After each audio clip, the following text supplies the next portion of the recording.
বকেয়া বেতন ভাতা আদায় ও ছাঁটাই বন্ধের দাবিতে বিক্ষোভ করছে মেরিডিয়ান গার্মেন্টসের কর্মীরা। পোশাক কর্মীদের বিক্ষোভ অবরোধের কারণে সকাল থেকে রাজধানী মিরপুরে যান চলাচল বন্ধ রয়েছে। এক পর্যায়ে তারা যানবাহনে ভাঙচুর চালায়। সংঘর্ষ হয় পুলিশের সঙ্গে, আহত হয় পুলিশ সহ বেশ কয়েকজন। মেরিডিয়ান গার্মেন্টসের কর্মীরা জানিয়েছে, সোমবার 22 জন কর্মীকে ছাঁটাই করে প্রতিষ্ঠানটি। অন্য কর্মীরা সকালে কাজে গিয়ে প্রতিষ্ঠানটি বন্ধ দেখতে পায়। তাদের জানানো হয় মেরিডিয়ান গার্মেন্টস অন্য জায়গায় সরিয়ে নেওয়া হবে। এজন্য 9 আগস্ট পর্যন্ত কারখানা বন্ধ থাকবে। এই ঘোষণায় কর্মীরা বিক্ষোভ শুরু করে। পরে তাদের সঙ্গে যোগ দেয় আশেপাশের অন্তত 20টি পোশাক কারখানার শ্রমিকরা। দাবি আদায় না হওয়া পর্যন্ত সড়ক অবরোধ চালিয়ে যাওয়ার ঘোষণা দিয়েছে তারা।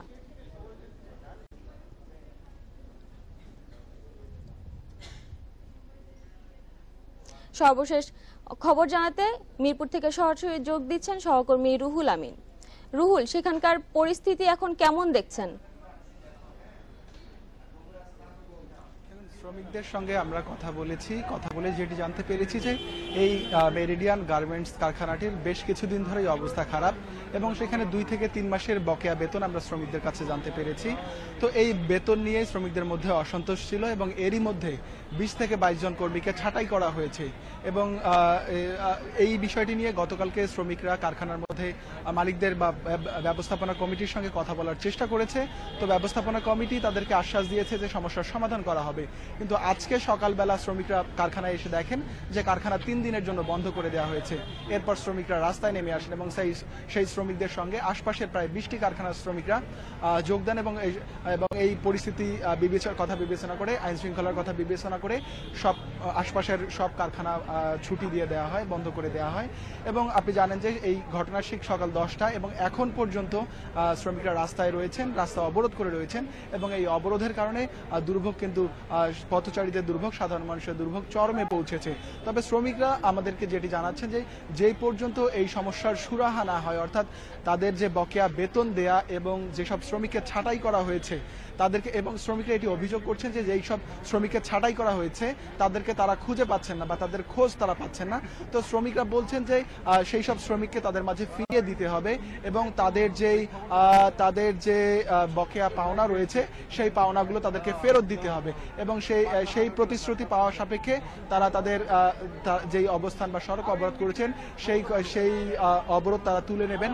তবে আপনাকে জানিয়ে রাখি যে এরই মধ্যে কিন্তু বিজিএমইএতে শ্রমিকদের একটি প্রতিনিধি দল বিজিএমইএ এর প্রধান কার্যালয় কারণ বাজারে গিয়েছে এবং সেখানে তারা মালিক পক্ষ এবং ব্যাপার জানতে চাচ্ছি, শ্রমিকদের দাবি দেওয়া মেটাতে গার্মেন্টস কর্তৃপক্ষ বা প্রশাসন কি কোনো উদ্যোগ নিয়েছে? সেটি আপনাকে বলছিলাম যে এরই মধ্যে আমরা জানতে পেরেছি বিজিএমইর যে ক্রাইসিস কমিটি রয়েছে, অর্থাৎ এ ধরনের বেতন ভাতা সংক্রান্ত যে কমিটির সমস্যা সংক্রান্ত যে কমিটি রয়েছে সেই কমিটির সভা কিন্তু বিজিএমইতে চলছে। সেখানে মালিক, বিজিএমইর নেতারা রয়েছেন এবং শ্রমিক প্রতিনিধিরা রয়েছেন। সেইখানে আলোচনা রয়েছে, সিদ্ধান্ত হচ্ছে। তবে সেই সেখানে সিদ্ধান্ত হবে যে কবে নাগাদ এই বেতন ভাতা পরিশোধ করা হবে বা কারখানাটিকে আদৌ বন্ধ করে দেওয়া হবে কিনা বা কারখানা স্থানান্তর করা হচ্ছে কিনা বা শ্রমিকদের ভবিষ্যৎ কি হবে সেসব বিষয় নিয়ে সেখানেই সিদ্ধান্ত গ্রহণ করা হবে এবং সেই সিদ্ধান্ত গুলো আজকে শ্রমিকদের মাধ্যমে জানিয়ে দেওয়া হবে এবং হয়তো তারই প্রেক্ষিতে শ্রমিকরা নতুন সিদ্ধান্তে যাবেন যে তারা এই আন্দোলন তাদের চালিয়ে যাবেন বা তারা যে সড়কে অবস্থান নিয়েছেন সেটি তারা প্রত্যাহার করবেন কিনা সেই বিষয়ে সিদ্ধান্তের জন্য আমাদের বিজিএমইতে যে মিটিং চলছে সেটির জন্য অপেক্ষা করতে হচ্ছে এবং এই ছিল আমার কাছে সবশেষ খবর। আবাসিক গ্যাস ব্যবহারের তুলনায় দ্বিগুণ বিল পরিশোধ করছে গ্রাহক। এই সংকট কাটাতে প্রিপেইড মিটার বসানোর পাইলট প্রকল্প কাজ শেষ হলো, মূল প্রকল্পের অগ্রগতি হয়নি 3 বছরেও। এই কাজে 2019 সাল পর্যন্ত সময় নিয়েছে তিতাস। এদিকে আগামী বছর থেকে পাইপে আবাসিক গ্যাস পাওয়া যাবে না জানিয়ে এলপিজিতে যাওয়ার পরামর্শ জ্বালানি মন্ত্রণালয়ের। 2 চুলায় মাসে 92 ঘনফুট গ্যাস ব্যবহার করে 800 টাকা বিল পরিশোধ করেন আবাসিক গ্রাহক। তবে বিতরণ প্রতিষ্ঠানের হিসেবেই বাসাবাড়িতে সর্বোচ্চ ব্যবহার হয় গড়ে 40 ঘনফুট গ্যাস। এই হিসেবে কম ব্যবহার করে বেশি বিল দিচ্ছেন গ্রাহক। এতে দ্বিগুণেরও বেশি সিস্টেম গেইন হচ্ছে সংশ্লিষ্ট প্রতিষ্ঠানের। গ্যাস থাকে না, তারপরেও তো আমাদের বাড়তি বিল দিতে হয়, কষ্ট তো আমাদের ভোগান্তি আছে। টাকা তো ঠিকই নিচ্ছে, বাড়ালে তো দিতেই হবে সরকারের টাকা, তো সরকার ওইভাবে সুবিধা দিবে না। 93 ইউনিটের দাম দিয়ে তারা 25 ইউনিট গ্যাস খরচ করছে। তো সেক্ষেত্রে আমরা বারবার বলেছি যে আপনারা আমাদেরকে মিটার দিয়ে দেন, আমরা যতটুকু খরচ করব তার করসপন্ডিং বিল দেব।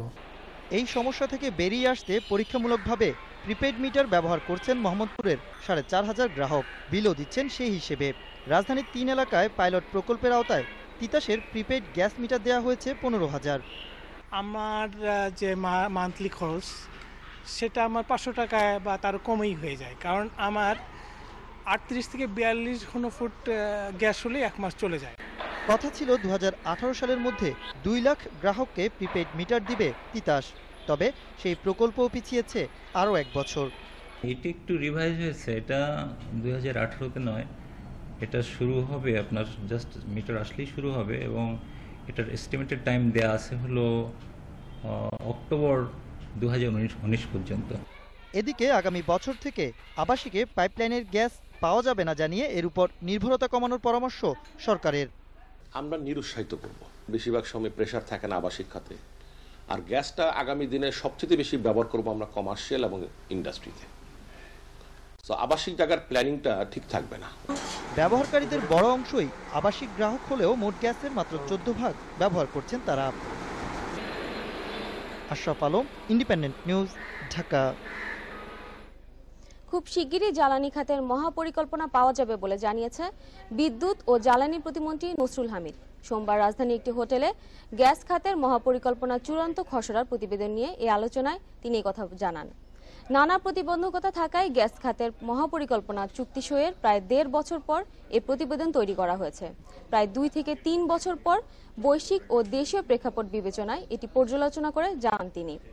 তাই খুব দ্রুত সময়ের মধ্যে চূড়ান্ত প্রতিবেদন মন্ত্রণালয়ে জমা দেওয়ার নির্দেশ দিয়েছেন প্রতিমন্ত্রী।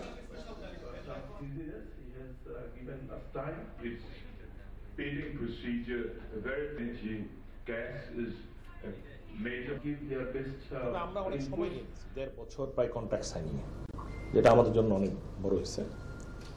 এবং আরেকটা জিনিস হলো কনসালটেন্টও সময় নিয়ে নিচ্ছে, আরো 2 মাস আমরা এক্সটেন্ড করছি সময়, আমার যতদূর মনে পড়ে। আমরা চাবো যে এই সময়ের মধ্যে আমাদের দরকার, কারণ অনেকগুলো ডিসিশন এই গ্যাস সেক্টর মাস্টার প্ল্যানের কারণে কিন্তু আমরা একটা কনফিউজিং এর মধ্যে আছি, যেটা আমাদের অনেক। গ্যাসের প্রিপেড মিটার ও জ্বালানি খাতের মাস্টার প্ল্যান নিয়ে বিস্তারিত আলোচনা করতে আমাদের সাথে স্টুডিওতে আছেন ক্যাবের জ্বালানি উপদেষ্টা ডক্টর শামসুল আলম। জনাব শামসুল আলম, আপনাকে স্বাগত জানাচ্ছি আমাদের অনুষ্ঠানে। গ্যাসের প্রিপেড মিটার প্রকল্প পুরোপুরি কার্যকর করতে ভোক্তাদের কার্যকর হলে ভোক্তারা কতটুকু উপকৃত হবে বলে আপনি মনে করছেন? আপনি প্রতিবেদনেই দেখলেন যে যাদেরকে প্রিপেড মিটার দেওয়া হয়েছে এরকম একজন ভোক্তা তার সাক্ষাৎকারে বললেন যে সে 40 থেকে 42 ইউনিট লাগে, তার 500 টাকার গ্যাসের বিল দিলেই হয়ে যায়। আর যে সমস্ত জায়গায় প্রিপেড মিটার দেওয়া হয়েছে সে সমস্ত জায়গায় গ্যাসের চাপ সাধারণত নর্মাল থাকে। মিরপুর প্রত্যন্ত অঞ্চল বা আশেপাশের উপশহরগুলোতে অধিকাংশ সময় গ্যাস থাকে না, সেসব গ্রাহকরা আরও কম গ্যাস পায়। সুতরাং তারা আরও কম গ্যাস খরচ করে 800 টাকা বিল দেয়, অর্থাৎ তাদের বর্তমান মিটারে যে বিল দিচ্ছে মিটারে, সেই বিল দেখা যাচ্ছে যে তাদের ক্ষেত্রে হয়তো বা 500 টাকা না, আরও হয়তো 300-400 টাকা পড়ে। তার মানে আমরা যে বিল দিচ্ছি, এখানে যে প্রতিবেদনে বলা হয়েছে যে আমরা কম গ্যাস খরচ করে বেশি বিল দিচ্ছি, অর্থাৎ ডাবল বিল দিচ্ছে। এই হচ্ছে বাস্তব চিত্র। এখন মিটার লাগালে তো অবশ্যই আমরা উপকৃত হতাম এবং আমাদের গ্যাস চাপ উন্নীত হতো এবং আমরা বিল কম দিতে পারতাম। কিন্তু এটা প্রিপেড মিটারের দায়িত্ব দেওয়া হয়েছে তিতাস গ্যাসের অর্থাৎ তিতাসের উপরে, অর্থাৎ তিতাস কোম্পানির উপরে। তিতাস কোম্পানি ইনস্টিটিউশনালি গ্যাস চুরির অভিযোগে অভিযুক্ত। তারা গ্যাস চুরিকে প্রণোদনা দিয়েছে, গ্যাস চুরিকে প্রমোট করেছে, গ্যাস চুরি অব্যাহত রেখেছে। আমি এখনই নিশ্চিত করে বলতে পারি, আমার কাছে প্রমাণ আছে যে তারা বসুন্ধরায় নতুন বাড়িগুলোতে 1 লাখ টাকার বিনিময়ে প্রতিটা কানেকশন দিয়ে যাচ্ছে, যদিও সরকারি নিয়মে বিধানে নিষিদ্ধ করা আছে। তারা এত বেপরোয়া। সুতরাং তাদের হাতে প্রিপেড লাগানোর দায়িত্ব দেওয়ার অর্থ চোরের হাতে চুরি প্রতিরোধ করার দায়িত্ব দেওয়া। এটা এক ধরনের প্রহসন ছাড়া আর কিছুই না। এই প্রহসন করে সরকার জনগণের স্বার্থ, ভোক্তার স্বার্থ, ভোক্তার অধিকার কিভাবে সংরক্ষণ করতে চায় এটা আমার বুঝে আসে না। আমি ভয়ঙ্কর রকমের দুঃখিত, মর্মাহত, ক্ষুব্ধ যে এই প্রক্রিয়া দিনের পর দিন অব্যাহত রয়ে গেছে। চোরকে চুরি করতে উৎসাহিত করা হচ্ছে বা হয়েছে। এর প্রতিবিধান একটাই, মুক্ত বাজারে মিটার ছেড়ে দেওয়া এবং সেই মিটারের ব্যবসা সৃষ্টি করা এবং সাধারণ মানুষ ব্যবসা করবে, ভোক্তারা বাজার থেকে মানসম্মত মিটার কিনবে, সেই মিটার পরীক্ষা করে টেস্ট করে মিটার লাগায় দেওয়া হবে। এটা যদি ভোক্তা 1 মাসের মধ্যে না করে তাহলে দরকার হলে ভোক্তাকে ডাবল বিল দিতে বলবে অথবা ভোক্তাকে ফাইন করবে। দেখবেন যে রাতারাতি মিটার বাড়িতে লেগে গেছে, মিটারের বিল চালু হয়ে গেছে। আরেকটি ব্যাপার জানতে চাচ্ছি, জ্বালানি খাতের মহাকর পরিকল্পনা বিষয়ে আপনি একটু যদি বলতে পারেন। এ খাতে অনেক রেগুলেশন হয়েছে, অনেক আইন হয়েছে, অনেক নীতি হয়েছে, জ্বালানিতে হয়েছে, বিদ্যুতে হয়েছে, কয়লায় হয়েছে, কিন্তু তার সুবিধা আমরা ভোক্তারা পাইনি। মাস্টার প্ল্যান 2010 তা অনুযায়ী বিদ্যুৎ খাত উৎপাদন হয়নি। এটি শুরু হতে এত দেরি হলো কেন? দেরি হলো সরকারের মধ্যে প্রয়োজনীয়তা দেখা দেয়নি। এখন যে সমস্ত প্রয়োজনীয়তা দেখা যাচ্ছে সেখানে কি আছে সেটা আমাদের দেখতে হবে। এখন পর্যন্ত যেসব মাস্টার প্ল্যান বা যেসব দলিলিক প্রমাণ আছে সেগুলো পুঁথিগত, সেগুলো কাগজে বদ্ধ, সেগুলো প্র্যাকটিস হয়নি। প্র্যাকটিস হলে দেখা যেত যে সেগুলো কাজে আসে কি আসে না। এক সময় মাস্টার প্ল্যান একটা ছিল, বেশ কয়েক বছর আগে করা হয়েছিল, তখন গ্যাসের চাহিদা ধরা হয়েছিল 2030 সাল পর্যন্ত বা 50 সাল পর্যন্ত শুধু গ্যাস দিয়েই আমাদের জ্বালানির চাহিদা মেটানো হবে।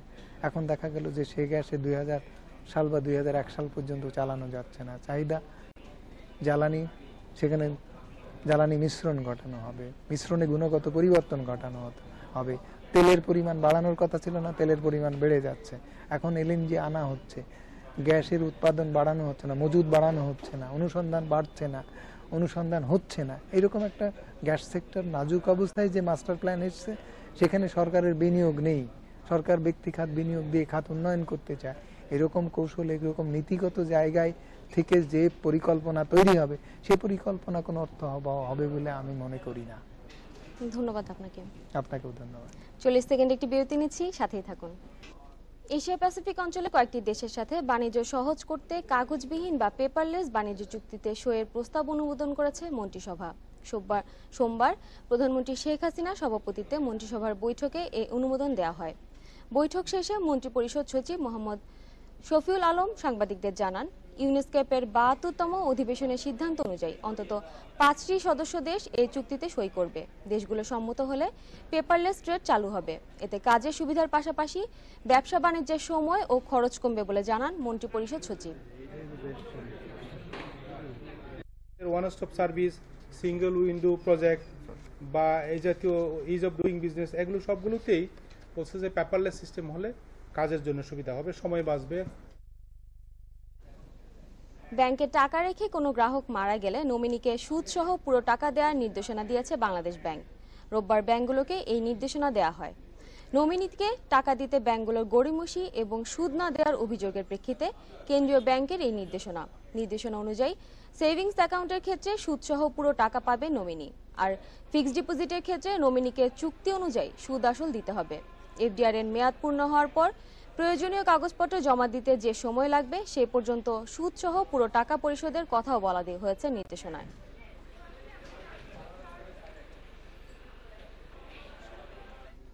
অর্থনীতি সারাদিন একটি বিরতি নিচ্ছি, ফিরছি একটু পর। রাজধানীর দক্ষিণখানে আবাসিক ব্যবসা প্রতিষ্ঠান আশিয়ান সিটির কার্যক্রমে হাইকোর্টের নিষেধাজ্ঞা বহাল রেখেছে আপিল বিভাগ। একই সাথে হাইকোর্টের রায়ের দেয়া লিভ টু আপিল গ্রহণ করেছে সর্বোচ্চ আদালত। সকালে প্রধান বিচারপতি সুরেন্দ্র কুমার সিনহা সহ 3 সদস্যের আপিল বেঞ্চ এ আদেশ দেন। 2014 সালের 16 জানুয়ারি দক্ষিণখানে আশিয়ান সিটির আবাসিক প্রকল্প অবৈধ ঘোষণা করে হাইকোর্ট। পরে রায়ের বিরুদ্ধে রিভিউ আবেদন করে আশিয়ান সিটি। গত বছরের 16 আগস্ট আশিয়ান সিটি রিভিউ আবেদন গ্রহণ করে বিচারপতি সৈয়দ এবি মাহমুদুল হক, বিচারপতি নাইমা হায়দার ও বিচারপতি কাজী রেজাউল হকের হাইকোর্টের বৃহত্তর বেঞ্চ। এর বিরুদ্ধে গত রোববার রিট করেন পরিবেশবাদী কয়েকটি সংগঠন।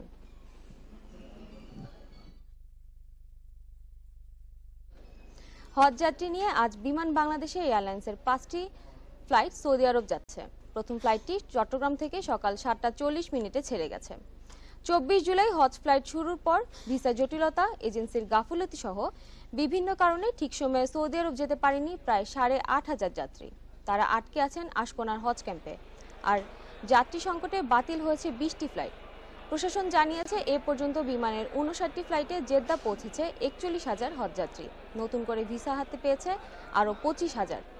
হজযাত্রী পরিবহনে বিমানের বিশেষ ফ্লাইট চলবে 26 আগস্ট পর্যন্ত। এদিকে হাবের মহাসচিব শাহাদাত হোসেন তসলিম জানিয়েছে, এবার হজে বদলি কোটা 4 থেকে বাড়িয়ে 10% করা হয়েছে। খুলনার কৃষি জমি দখল করে অপরিকল্পিতভাবে গড়ে উঠেছে আবাসিক প্রকল্প ও বাণিজ্য ভবন, ভরাট হচ্ছে পুকুর ও খাল। পরিবেশবিদদের শঙ্কা, এভাবে চলতে থাকলে দেখা দেবে পরিবেশ বিপর্যয়। সমস্যা সমাধানে কঠোর নীতিমালার দাবি জেলার কর্মকর্তাদের।